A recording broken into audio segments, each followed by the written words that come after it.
नमस्कार, आप सभी का स्वागत है संकल्प क्लासेस के डिजिटल प्लेटफॉर्म में। हम सामान्य विज्ञान में जो रसायन विज्ञान अपने चल रहा था, शुरुआत में रसायन विज्ञान ही किया था। इसमें जो टॉपिक चल रहा था वो टॉपिक था परमाणु व अणु।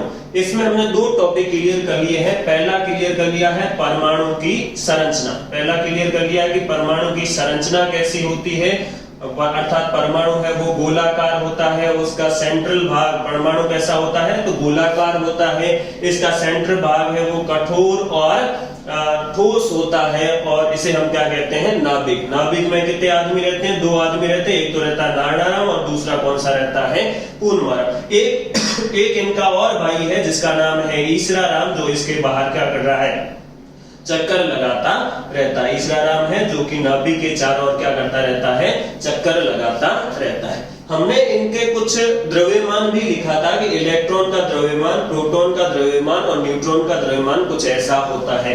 सबसे पहले हमने प्रोटॉन का द्रव्यमान लिखा था। तो प्रोटॉन का द्रव्यमान होता है 1.6 × 10⁻27 किलोग्राम और न्यूट्रॉन का द्रव्यमान भी इसके बराबर होता है 1.6 × 10⁻27 किलोग्राम। और इलेक्ट्रॉन का द्रव्यमान है वो बहुत ही कम होता है और वो कितना होता है तो होता है 9.1 × 10⁻31 किलोग्राम। अब ये किलोग्राम में दिया हुआ है। कुछ एग्जाम ऐसे थे उनमें ये किलोग्राम की बजाय ग्राम में लिखा होता। अगर इसको ग्राम में लिखना है तो ग्राम में कितना हो जाएगा तो प्रोटॉन का द्रव्यमान ग्राम में हो जाएगा 1.6 × 10⁻24 ग्राम। ग्राम में ये इतना हो जाएगा। या फिर न्यूट्रॉन का द्रव्यमान अगर ग्राम में लिखना है तो वो ग्राम में कितना हो जाएगा तो न्यूट्रॉन का द्रव्यमान हो जाएगा 1.6 × 10⁻24 ग्राम। और उसी तरह इलेक्ट्रॉन का ग्राम में द्रव्यमान कितना हो जाएगा 9.1 × 10⁻28 ग्राम। तो कभी कभार आपको ग्राम में भी पूछा जाता है तो वो ग्राम में कुछ इस तरह हो जाएगा। अब ये परमाणु की संरचना के बारे में बात की थी। दूसरा जो टॉपिक हमने किया था वो था समस्थानिक और समभारिक। समस्थानिक और समभारिक।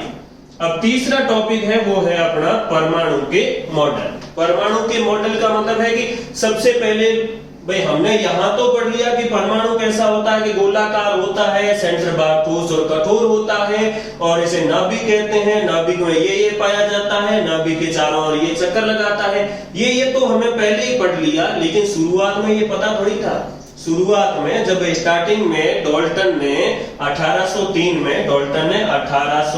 में परमाणु के बारे में बताया, परमाणु की खोज की, तब डाल्टन को ये पता नहीं था कि परमाणु के अंदर ये होते हैं। तो इसीलिए उन्होंने क्या किया, उन्होंने सिर्फ एक थ्योरी दे दी कि परमाणु ऐसा होता है।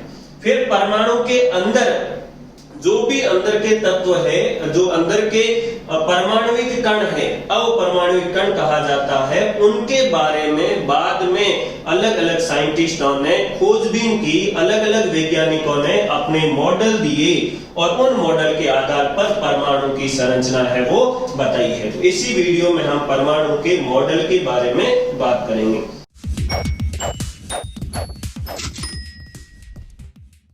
मॉडल के बारे में बात करने से पहले सबसे पहले पता होना चाहिए कि मॉडल क्या होता है। भाई ये मॉडल किसे कहते हैं? मॉडल का मतलब होता है प्रतिरूप। मॉडल का मतलब क्या हो जाएगा? प्रतिरूप। कोई भी चीज ओरिजिनली मौजूद नहीं है, तब हम उसकी जगह उसका एक प्रतिरूप रखते हैं, उसे हम क्या कहते हैं? मॉडल। या फिर अपने मारवाड़ी में कहा जाता है नीरू कड़ो है मॉडल हुआ जड़ो। तो वो मॉडल क्या है? भाई बाई चांस किसी का रिश्ता देखने गए हैं, किसी का रिश्ता देखने गए हैं, लड़का देखने गए हैं, लड़का खुद मौजूद नहीं है, खुद लड़का मौजूद नहीं है, तो उसके घर वाले क्या कहते हैं? किसी दूसरे को, भाई ए का रिश्ता देखने गए और ए मौजूद नहीं है लेकिन उसकी जगह एक बी लड़का खड़ा है, तो आप क्या करते हो? वो घर वाले दिखा देते ये तो बी दिखाई दे रहा है ना, तो हाँ वो छोरो दिखती है, अड़ो है मोड़ो छोरो है, हाइट है और साइज वगैरह जड़ी है, और थोड़ो काड़ो है, मोड़ो थोड़ो कड़ो है, गुरु है। यानी कि हमने ए खुद मौजूद नहीं था तो उसकी जगह हमने बी का क्या दे दिया? रेफरेंस दे दिया, बी को प्रतिरूप का बता दिया और उसे ही हम क्या कहते हैं? मॉडल। जैसे पृथ्वी, मैं कहूं पृथ्वी गोल है, अब आप तो के साथ दिखाओ पृथ्वी गोल कैसी है, तो मैं तो आपको उठा के पृथ्वी के चारों ओर चक्कर लगाने से रहा, तब मैं क्या कहूंगा, पृथ्वी का एक छोटा सा प्रतिरूप आपके सामने पेश कर दूंगा, कहूंगा कि देखो ये पृथ्वी का प्रतिरूप है और ये गोल है, इसका मतलब पृथ्वी भी क्या है, गोल। और वो पृथ्वी के मॉडल को हम क्या कहते हैं, तो पृथ्वी के मॉडल को हम कहेंगे ग्लोब। तो अब परमाणु के मॉडल देने का काम किस किस वैज्ञानिक ने किया था, तो सबसे पहले जो वैज्ञानिक आ जाते हैं वो है अपने थॉमसन जी। और थॉमसन ने जो मॉडल दिया था उसे हम कहते हैं थॉमसन का परमाणु मॉडल। परमाणु के मॉडल में जो पहला मॉडल आ जाता है उस मॉडल का नाम है plum pudding model. Plum pudding model है, ये किसने दिया था, तो ये जे थॉमसन ने दिया था। भाई जे थॉमसन ने किसकी खोज कर दी थी, तो जे थॉमसन ने इलेक्ट्रॉन की खोज कर दी। अब जे थॉमसन से पूछा लोगों ने कि साहब ये इलेक्ट्रॉन कहाँ होता है, तो ये इलेक्ट्रॉन साहब परमाणु के अंदर होता है, कि दिखाओ साहब कैसे होता है। अब परमाणु इतना छोटा कि इसको देख पाना संभव नहीं था, तब उन्होंने क्या किया, उन्होंने कहा कि साहब आपने तरबूज तो खाया होगा, आपने क्या खाया होगा, तरबूज खाया होगा, कि साहब खाया है। तो तरबूज में क्या होता है कि तरबूज में एक तो रेड कलर की क्या होती है, गिर होती है, और साथ में क्या पाए जाते हैं, तो साथ में पाए जाते हैं बीज। गिर और क्या पाई जाती है, बीज पाई जाती है। जिस प्रकार गिर के अंदर, गिर तो पूरे मतीरे में फैली रहती है और उसके अंदर बीच बीच में क्या फंसे रहते हैं, बीज। और मतीरा कैसा होता है, कैसा गोल होता है, तरबूज कैसा होता है, गोल होता है। तो उसने कहा जिस प्रकार तरबूज गोल होता है उसी प्रकार परमाणु भी क्या होता है, गोल। और जिस प्रकार तरबूज में जो रेड कलर का गिर पाई जाती है उसी प्रकार परमाणु के अंदर क्या पाए जाते हैं, प्रोटॉन पाए जाते हैं। हालांकि उस समय उसका नाम प्रोटॉन नहीं था, इसे हम धनावेशित भाग कहते थे। जब ये मॉडल दिया गया था थॉमसन के द्वारा, तब थॉमसन ने इसको धनावेशित भाग कहा था, क्योंकि उस समय प्रोटॉन नाम दिया हुआ नहीं था। प्रोटॉन नाम है वो किसने दिया था, रदरफोर्ड ने। प्रोटॉन की खोज किसने की, तो वो की है साहब गोल्डस्टीन ने, और प्रोटॉन नाम किसने दिया है, तो वो दिया है रदरफोर्ड।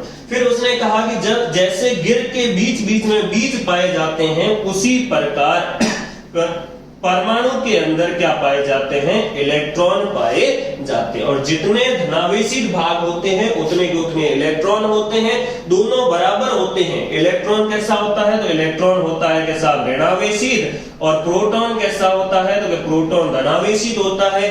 जितने ऋणावेशित होते हैं उतने धनावेशित होते हैं, इसलिए ये परमाणु है वो उदासीन होता है। ये मॉडल किसका था, तो ये मॉडल जे थॉमसन का था। इसे प्लम पुडिंग मॉडल भी कहा जाता है। प्लम पुडिंग मॉडल इसलिए कहा जाता है क्योंकि थॉमसन ने परमाणु की तुलना किससे की थी, प्लम पुडिंग से की थी। इसमें याद रखने लायक बात कौन सी है, तो पहली है कि यह परमाणु का कौन सा मॉडल था, प्रथम मॉडल था। और थॉमसन ने 1898 में परमाणु की तुलना किससे की, प्लम पुडिंग के एक केक है उससे, या फिर किससे की थी, तरबूज से की थी। तो ये पहला हो गया मॉडल, प्लम पुडिंग मॉडल। दूसरा जो मॉडल आ जाता है वो है रदरफोर्ड का मॉडल। भाई जैसे ही थॉमसन जी ने अपना मॉडल दिया तो लोग हैं वो वाहवाही करने लगे कि वाह भाई वाह, थॉमसन जी क्या बताया आपने, तो ये तो मजा ही आ गया। काफी समय तक उनका मॉडल चलता रहा, जब तक कि किसने प्रयोग नहीं किया, रदरफोर्ड ने प्रयोग नहीं किया। रदरफोर्ड का एक प्रयोग था जिसे हम कहते हैं स्वर्णपन्नी प्रयोग, और इसी के आधार पर रदरफोर्ड ने अपना परमाणु मॉडल दिया था। इसको स्वर्णपन्नी प्रयोग भी कहा जाता है, या इसका एक और नाम दिया जाता है, इसे अल्फा प्रकीर्णन प्रयोग भी कहा जाता है। स्वर्णपन्नी प्रयोग या इस प्रयोग को क्या कहा जाता है, अल्फा प्रकीर्णन प्रयोग भी कहा जाता है। इसमें उन्होंने क्या किया, एक बहुत ही पतली सोने की पन्नी ली, बहुत ही पतली कितनी, तो वो ली साहब 10 की घात -7 मीटर पतली उन्होंने क्या ली, पन्नी ली। ठीक है, 10 की घात -7 मीटर सोने की पन्नी ली, और उस पन्नी पर उन्होंने अल्फा कणों की क्या कर दी, बौछार कर दी। अल्फा कण है, अल्फा कण किसे कहा जाता है, ये भी क्वेश्चन आता है कि अल्फा कण किसे कहा जाता है। तो जो हीलियम के नाभिक होते हैं, हीलियम के नाभिक है, उन नाभिकों को क्या कहा जाता है, तो उन्हें अल्फा कण कहा जाता है। अल्फा कणों की उन्होंने क्या कर दी, बौछार कर दी। तो उन्होंने देखा कि अल्फा कण की बौछार करने पर अधिकांश अल्फा कण है वो क्या निकल गए हैं, सीधे। अब कैसे पता चलेगा कि सीधे निकले कि नहीं निकले?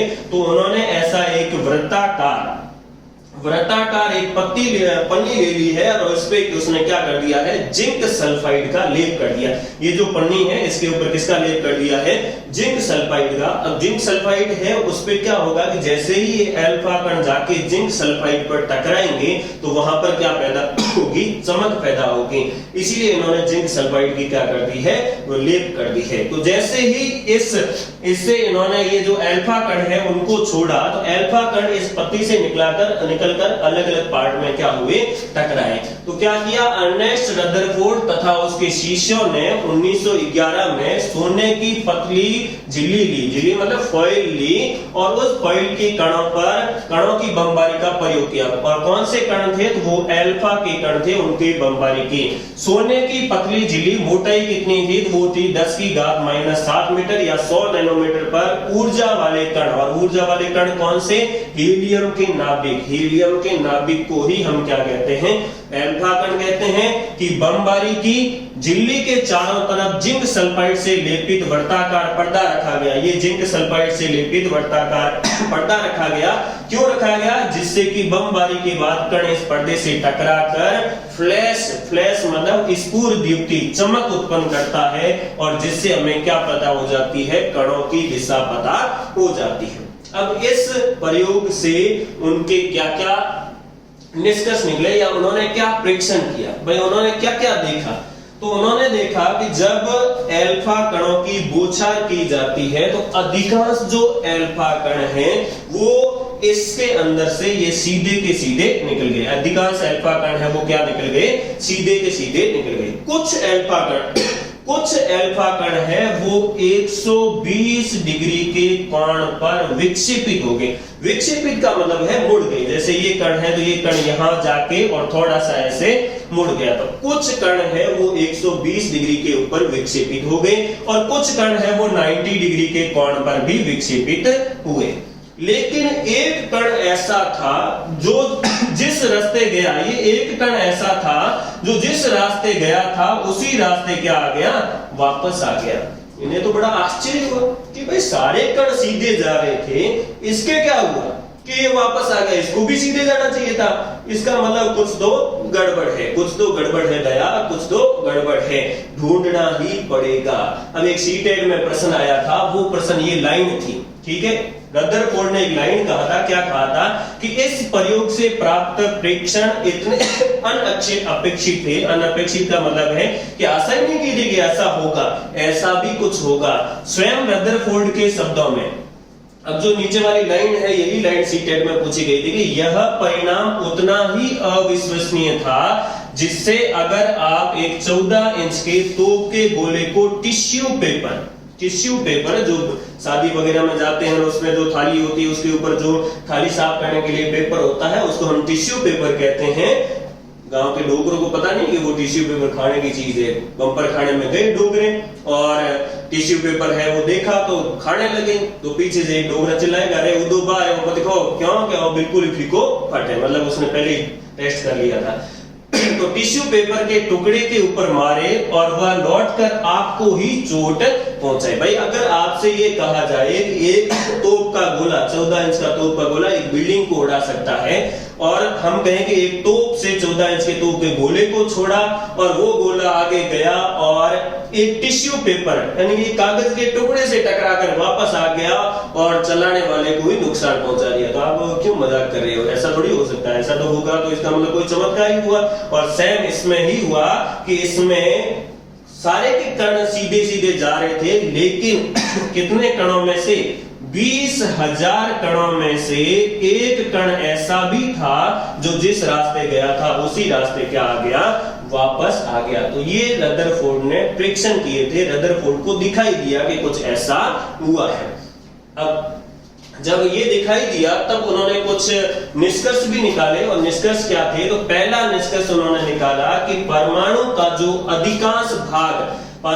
अधिकांश भाग कैसा होता है, खोखला और आवेशहीन होता है, इसलिए अधिकांश कण क्या निकल जाते हैं, सीधे ही निकल जाते हैं। पहला उन्होंने ये निष्कर्ष निकाला। दूसरा, कुछ कण विक्षेपित हो जाते हैं, कुछ कण है वो 90 डिग्री या फिर 120 डिग्री के कोण पर विक्षेपित हो जाते हैं, इसीलिए निश्चय है कि उन पर प्रबल प्रतिकर्षण बल लगा होता है। इसका मतलब है कि उनके ऊपर कोई बल लगा था जिसके कारण ही वो विक्षेपित हुए हैं। अतः समस्त धनावेश परमाणु के अंदर एक जगह पर केंद्रित होना चाहिए, यानी कि जितना भी धनावेश भाग होगा वो परमाणु के एक सेंटर पार्ट में क्या होगा, केंद्रित होगा। फिर है कि परमाणु में धनावेश का आयतन उसके कुल आयतन की तुलना में बहुत ही कम होता है, यानी कि जो परमाणु है अगर वो परमाणु इतने आयतन में है तो इसका मतलब इसके धनावेश भाग का आयतन बहुत ही कम होगा।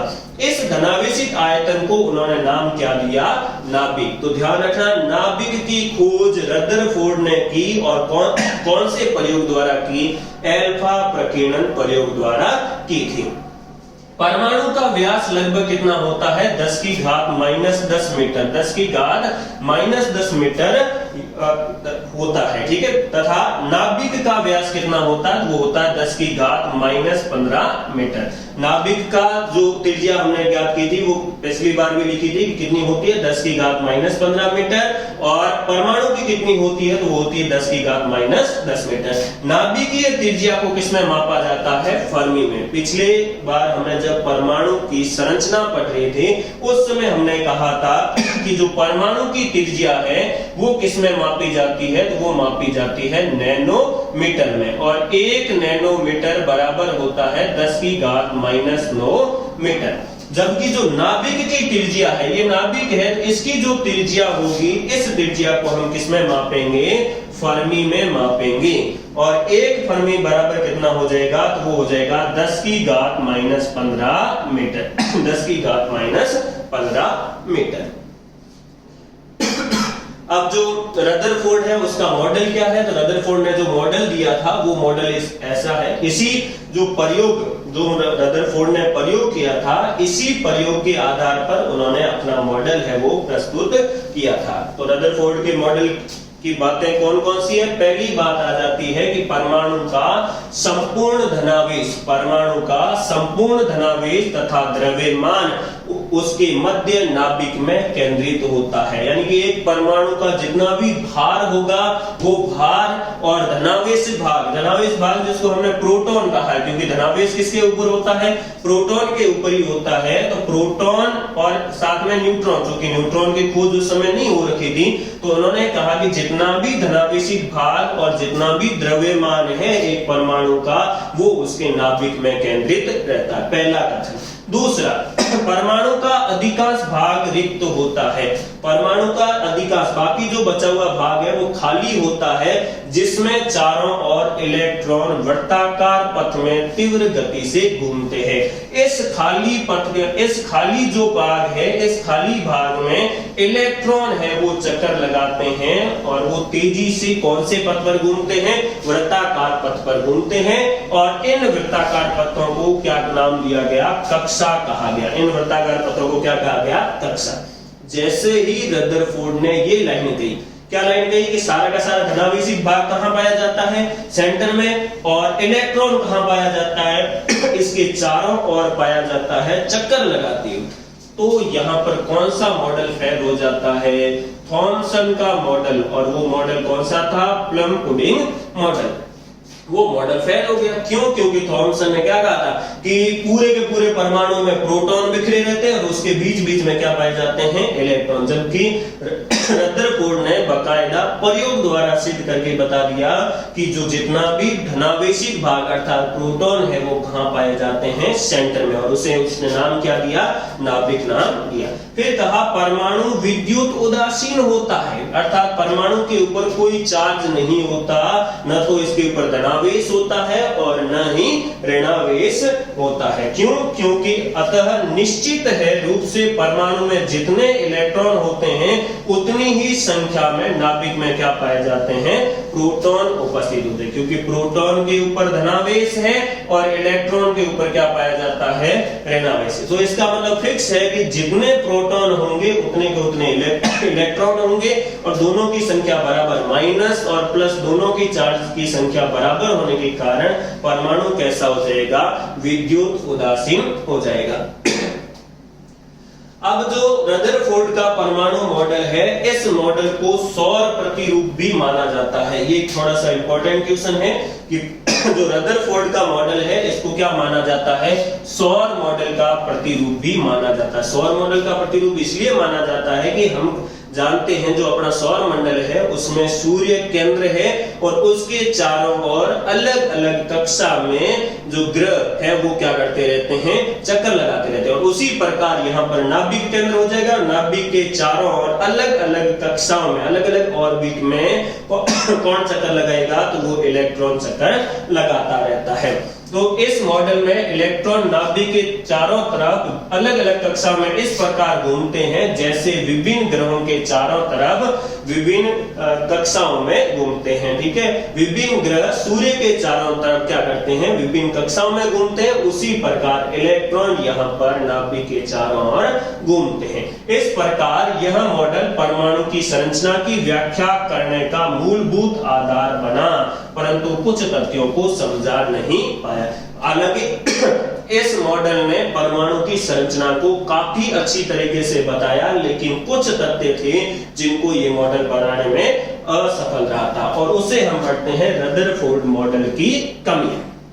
और पहली कमी क्या है कि यह मॉडल परमाणु की इलेक्ट्रॉन संरचना अर्थात नाभिक के चारों ओर इलेक्ट्रॉन किस प्रकार विद्यमान है तथा उनकी ऊर्जा क्या है इसके बारे में कुछ भी वर्णन नहीं करता। भाई इसने ये तो कह दिया कि नाभिक है, इस नाभिक के चारों ओर इलेक्ट्रॉन चक्कर लगाते हैं, लेकिन ये इलेक्ट्रॉन है वो किस प्रकार व्यवस्थित रहते हैं कि पता नहीं, मुझे तो पता नहीं। और इन इलेक्ट्रॉन की ऊर्जा क्या है, भाई ईसरा राम है वो घर के चारों ओर दौड़ रहा है, तो दौड़ने के लिए ताकत तो चाहिए, खाना तो चाहिए, ऊर्जा चाहिए, और वो ऊर्जा कितनी है, तो रदरफोर्ड ने कहा साहब मुझे पता नहीं है। नेक्स्ट उन्होंने कहा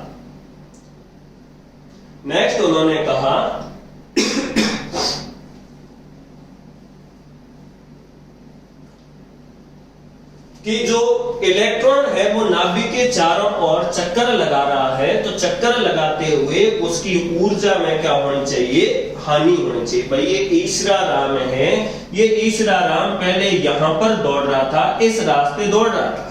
अब इसको भाई एक दिन दौड़ेगा कि 2 दिन दौड़ेगा, कितने दिन दौड़ेगा, आखिर उसकी ऊर्जा क्या होगी, खत्म होगी।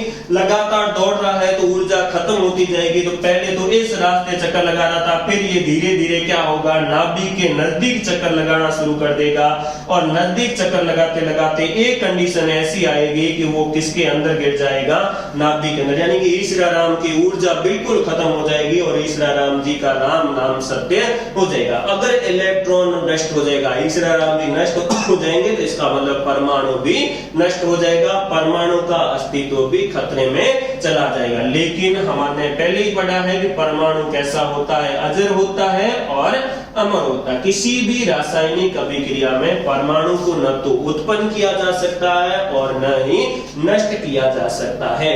तो लोगों ने पूछा कि रदरफोर्ड जी ये बताइए कि ये इलेक्ट्रॉन इस नाभिक के चारों ओर चक्कर लगाते हुए नाभिक के अंदर क्यों नहीं गिरता, इसकी ऊर्जा नष्ट क्यों नहीं होती। तो रदरफोर्ड ने कहा साहब मेरे हाथ खड़े हैं, मेरे जोड़े पकड़ो, मन ठाकुर।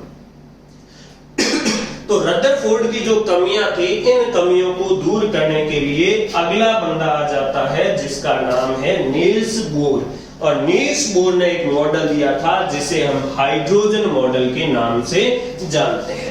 हाइड्रोजन मॉडल इसलिए कहते हैं क्योंकि इन्होंने किसके ऊपर एक्सपेरिमेंट किया था, हाइड्रोजन के ऊपर, इसलिए इसको हाइड्रोजन मॉडल भी कहा जाता है। तो जो नील्स बोर थे, नील्स बोर ने यह मॉडल 1913 ईस्वी में प्रस्तुत किया था। अगर आपको सन याद रहते तो ठीक है, नहीं याद रहते तो कोई टेंशन नहीं लेने की बात नहीं, क्योंकि ज्यादातर साइंस में सन नहीं पूछे जाते हैं। तो यह मॉडल 1913 ईस्वी में नील्स बोर ने दिया था, लेकिन किस पे आधार पे दिया था, तो ये ध्यान रखना, मैक्स प्लांक के क्वांटम सिद्धांत का उपयोग करते हुए दिया था। ये इंपॉर्टेंट बनता है कि नील्स बोर ने अपना हाइड्रोजन मॉडल कौन से सिद्धांत का प्रयोग करते हुए दिया, तो मैक्स प्लैंक के क्वांटम सिद्धांत का प्रयोग करते हुए दिया। अब बोर ने क्या कहा, तो बोर ने जो रदरफोर्ड ने जो बातें कही थी उन्हीं बातों का समर्थन किया। रदरफोर्ड ने कहा परमाणु गोलाकार होता है, नील्स बोर ने कहा बिल्कुल सही बात है, परमाणु गोलाकार होता है। रदरफोर्ड ने कहा इसका सेंटर भाग ठोस और कठोर होता है जिसे नाभिक कहते हैं, कि ये बात भी आपकी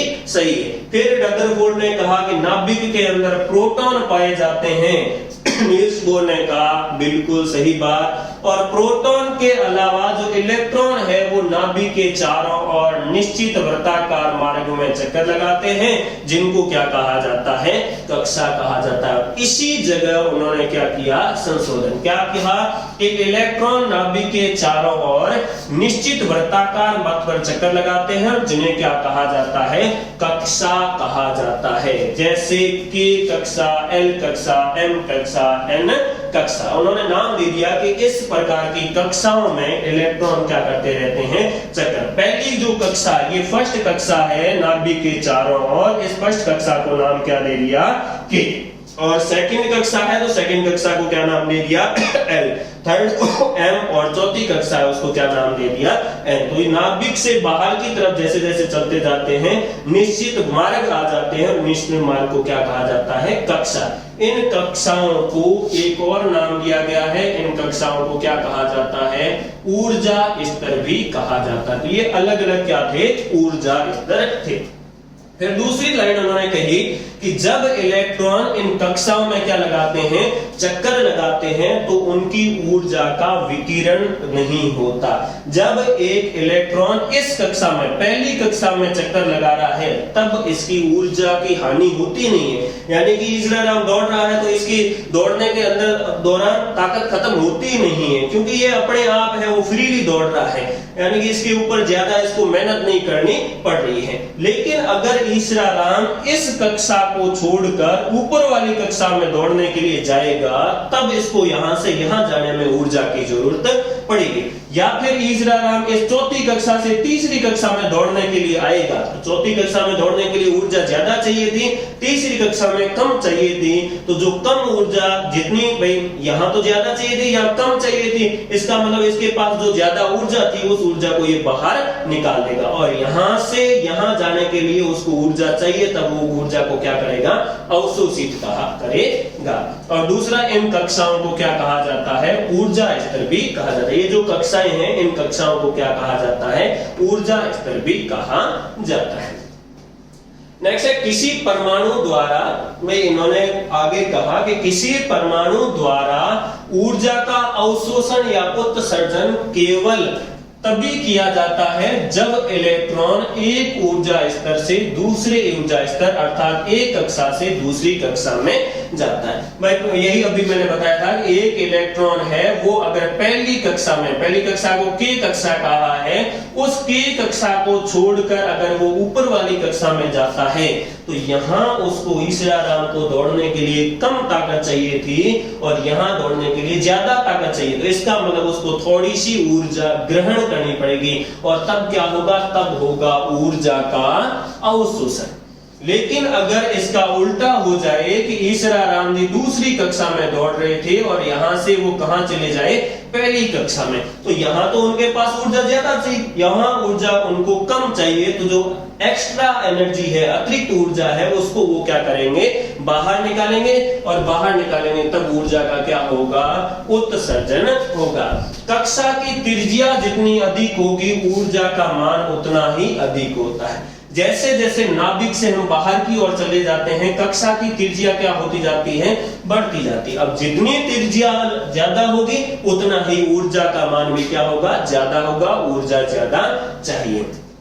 फिर अगला कथन उन्होंने कहा था कि चक्कर लगाते हुए इलेक्ट्रॉन का कोणीय संवेग, कोणीय संवेग है जिसको mvr से दर्शाते हैं, वो NH/2π के बराबर होता है। अर्थात जो कोणीय संवेग जिसको mvr से लिखा जाता है वो होता है NH/2π के बराबर। अर्थात mvr बराबर क्या हो जाएगा, nh/2π, जहां m क्या हो जाएगा इलेक्ट्रॉन का द्रव्यमान, v क्या हो जाएगा इलेक्ट्रॉन का वेग, r इलेक्ट्रॉन की त्रिज्या। ये m है वो क्या हो जाएगा इलेक्ट्रॉन का द्रव्यमान, v इलेक्ट्रॉन का वेग और r क्या है तो r इलेक्ट्रॉन की त्रिज्या, जिस मार्ग में चक्कर लगा रहा है वहां की त्रिज्या। और n क्या है तो n का मान 1 2 3 4 ऐसे आगे बढ़ता जाएगा। h यहाँ पर क्या है तो h प्लांक स्थिरांक है। यहाँ क्वेश्चन पूछा जाता है प्लांक स्थिरांक का मान कितना होता है, तो वो होता है 6.63 into 10⁻³ जूल सेकंड। और फिर यहाँ पाई, और पाई का मान तो आप जानते हैं कितना होता है 22/7 या फिर 3.14, जो कि मैथ्स का एक फिगर है। नेक्स्ट आ जाता है बोर-बरी नियम। ये जो बोर ने अपना मॉडल दिया था, इसके साथ ही एक बरी और साइंटिस्ट था, उन दोनों ने मिलकर भी एक अपना नियम प्रस्तुत किया इस मॉडल के बाद, और उस नियम को हम क्या कहते हैं बोर-बरी नियम कहते हैं। अब बोर-बरी नियम में क्या है कि एक कक्षा में अधिकतम इलेक्ट्रॉन की संख्या कितनी हो सकती है 2n² हो सकती है। हमने अभी बात की है कि कक्षाएं हैं अलग अलग, कौन कौन सी कक्षा है, पहली कक्षा K, दूसरी L, तीसरी M, चौथी कौन सी कक्षा है N। तो एक कक्षा में अधिकतम इलेक्ट्रॉन कितने हो सकते हैं, तो अधिकतम इलेक्ट्रॉन हो सकते हैं 2n², जहां n क्या है तो n कक्षा का नंबर है। फिर इन्होंने कहा कि किसी परमाणु की दी गई कक्षा में इलेक्ट्रॉन तब तक स्थान नहीं लेते जब तक उससे पहले वाली कक्षा भीतरी कक्षा पूरी भर नहीं जाती। जैसे मान लीजिए आपको ये दिया हुआ एक परमाणु है, इसकी ये पहली कक्षा K है और ये पहली दूसरी कक्षा कौन सी है N। तो कभी भी इलेक्ट्रॉन है वो डायरेक्ट L में जाके चक्कर नहीं लगाएंगे, ठीक है। पहले अगर K खाली है, ये मार्ग खाली है, तो सबसे पहले इस आराम से कहां दौड़ेंगे, यहीं दौड़ेंगे। क्यों दौड़ेंगे, क्योंकि भाई यहाँ ऊर्जा कम चाहिए, तो सबसे पहले तो वो कहां दौड़ेंगे अंदर वाली में। अगर जब अंदर वाली पूरी भर जाएगी, यहाँ मतलब 2 जने दौड़ सकते हैं या 3 दौड़ सकते हैं, जब पूरी जगह भर जाएगी तब कहां दौड़ा जाएगा, बाहर वाली कक्षा में। तो किसी भी परमाणु की दी गई कक्षा में इलेक्ट्रॉन तब तक स्थान नहीं लेते जब तक कि उससे पहले वाली भीतरी कक्षा है वो पूरी तरह भर नहीं जाती। अब एक कक्षा में अधिकतम इलेक्ट्रॉन कितने हो सकते हैं, तो पहली कक्षा हो गई K, तो K का नंबर कितना है 1 नंबर, तो अधिकतम इलेक्ट्रॉन का फॉर्मूला है 2n²। तो 2 गुणा 1 का स्क्वायर, क्योंकि नंबर कितना है यहाँ पर 1, तो कितना आ सकता है 2। पहली जो K कक्षा है उसमें अधिकतम इलेक्ट्रॉनों की संख्या कितनी हो सकती है 2। दूसरी कक्षा आ जाती है L, तो L का नंबर कितना हो गया, L का नंबर हो गया 2, तो 2 गुणा 2 का स्क्वायर, 2 का स्क्वायर करते ही कितना आ जाएगा 8। दूसरी कक्षा में अधिकतम इलेक्ट्रॉनों की संख्या कितनी हो सकती है 8। तीसरी में हो सकती है 18 और चौथी में कितनी हो सकती है 32। तो ये क्वेश्चन भी पूछा जाता है कि एक कक्षा में अधिकतम इलेक्ट्रॉनों की संख्या कितनी हो सकती है। अब भाई यहाँ पर भी कुछ कमियां आ गई कि भाई बोर का मॉडल भी इतना परफेक्ट नहीं था, बोर के मॉडल में भी कुछ कमियां थी। और क्या कमियां थी, तो पहली कमी आ जाती है कि हाइड्रोजन स्पेक्ट्रम से प्राप्त द्विक रेखाओं की व्याख्या करने में ये मॉडल क्या रहा, असफल रहा। कुछ रेखाएं स्पेक्ट्रम रेखाएं प्राप्त होती, ऊर्जा की कुछ बंडल प्राप्त होती है जिनको स्पेक्ट्रम कहा जाता है, और वो स्पेक्ट्रम कैसे प्राप्त हो रहे हैं, क्या है, उनके बारे में बोर नहीं बता पाया। दूसरा, भारी तत्वों के स्पेक्ट्रम की व्याख्या यह नहीं कर सका। अब इन्होंने लकीली, इनकी किस्मत बढ़िया थी कि इन्होंने मॉडल प्रयोग किसके ऊपर किया, हाइड्रोजन के ऊपर। हाइड्रोजन के अलावा जब भारी कण यानी कि हाइड्रोजन के अलावा दूसरे जो तत्व है उनके ऊपर ये प्रयोग करते हैं तो ये इतना सफल नहीं होता। और फिर चुंबकीय क्षेत्र में जिसको जीमान प्रभाव तथा विद्युत क्षेत्र में जिसको स्टाक प्रभाव कहा जाता है, स्पेक्ट्री रेखाओं के विपाटन को ये समझ नहीं सका। जो स्पेक्ट्रम प्राप्त होता है, जो ऊर्जा की बंडल प्राप्त होते हैं, उन बंडलों को जब चुंबकीय क्षेत्र में रखा जाता है, ये बंडल है ऊर्जा का, और इसको जब चुंबकीय क्षेत्र में रखा गया तो ये बंडल है वो ऐसे टूट गया, यानी कि इसका क्या हो गया, विपाटन। और इस प्रभाव को क्या कहा गया, तो जीमान प्रभाव कहा गया। और इसी ऊर्जा के बंडल जिसको स्पेक्ट्रम कहा गया, इसको विद्युत क्षेत्र में रखा गया, तब भी इसका क्या हो गया, विपाटन हो गया, जिसको क्या कहा गया, स्टॉर्क प्रभाव कहा गया। इन दोनों प्रभावों को ये समझा नहीं पाया। और फिर है कि यह परमाणु के रासायनिक आबंध द्वारा अणु बनने की क्षमता की व्याख्या नहीं कर पाया। ये बोर के मॉडल की कमियां थी। ये आपके हो गए परमाणु मॉडल। इससे आगे हम अगली क्लास में कंटिन्यू करेंगे।